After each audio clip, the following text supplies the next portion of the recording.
안녕하세요. 정다문 교회 중세교회사 강의 그 두 번째 시간이었죠.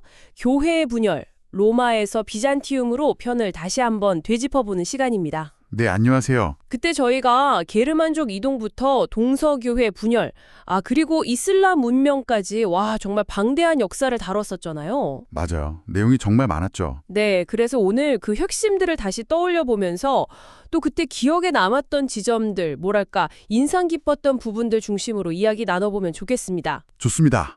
그 강의 자료들을 바탕으로 해서 그 격동의 시대를 살았던 우리 신앙 선배들의 어떤 고민, 또 지혜, 이런 것들을 다시 한번 좀 곱씹어보는 시간이 되면 좋겠네요. 네, 먼저 그 강의 초반에 나왔던 게르만족이라는 이름 있잖아요. 네네. 이게 사실 로마인들 시각에서 붙여진 어찌 보면 좀 그들 중심적인 명칭일 수 있다는 점, 그게 좀 흥미로웠어요. 그렇죠. 로마 입장에서 본 거죠. 바바리안? 뭐 이런 느낌으로. 맞아요. 그리고 이 게르만족의 이동이 단순히 외부 침략 이것만이 아니라 로마 내부의 어떤 정치적 불안정, 또 경제적인 문제, 군사력 약화 이런 것들과 맞물려서 결국 서로마 멸망이라는 큰 결과로 이어진 거다. 이 분석이 기억에 남아요. 네, 맞습니다. 딱 하나의 원인이 아니라 여러 요인이 정말 복합적으로 작용한 결과였죠.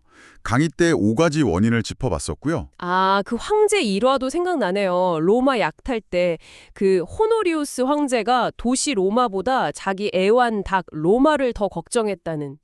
네, 참 그게 제국의 어떤 말기적 상황을 보여주는 단적인 예 같기도 하고요. 네, 그런 혼란 속에서 근데 아우구스티누스의 하나님의 도성이 나왔다는 거잖아요. 그렇죠. 그게 참 중요합니다.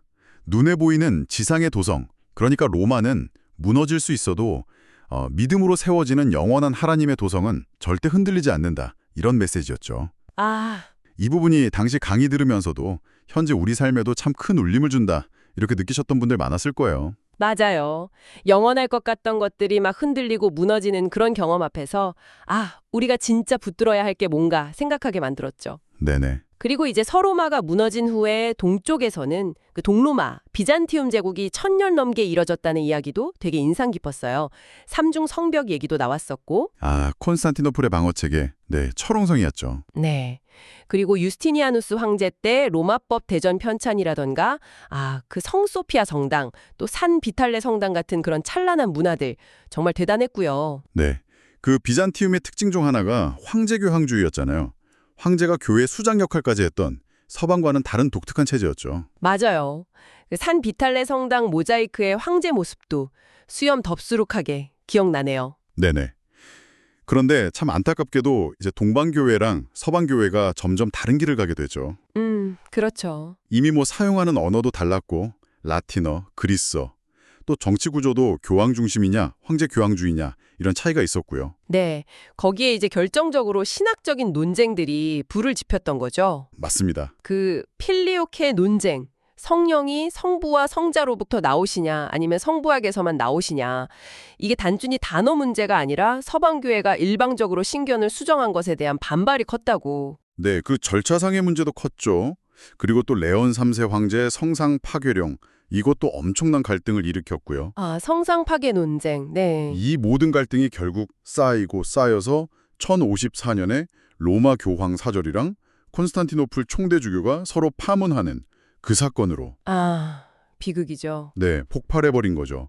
900년 넘는 분열의 시작이었으니 참 안타까운 역사입니다.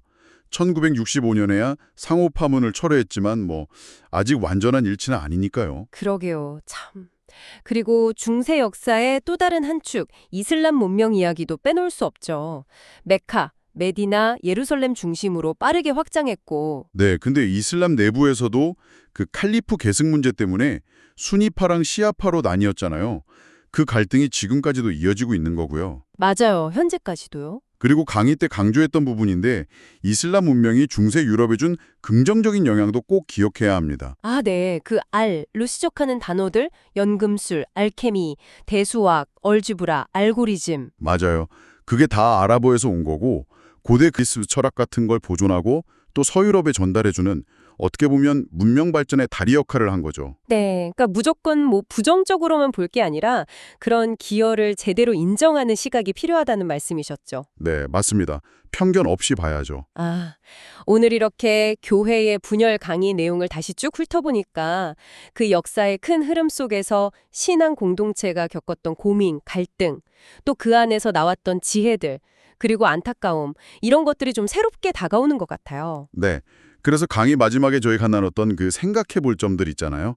그걸 다시 한번 떠올려 보시면 좋을 것 같아요. 아, 네. 그 아우구스티누스 이야기랑 연결해서. 네.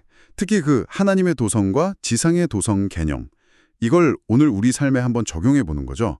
절대 무너지지 않을 것 같았던 내 삶의 어떤 것들이 흔들리거나 사라지는 그런 경험 앞에서 이 구분이 과연 나에게 어떤 의미를 줄까? 이 땅에서의 어떤 상실이나 변화를 넘어서 영원한 것을 바라보는 그 시각이 오늘 우리에게 어떤 위로를 주고 또 어떤 방향을 제시할 수 있을까?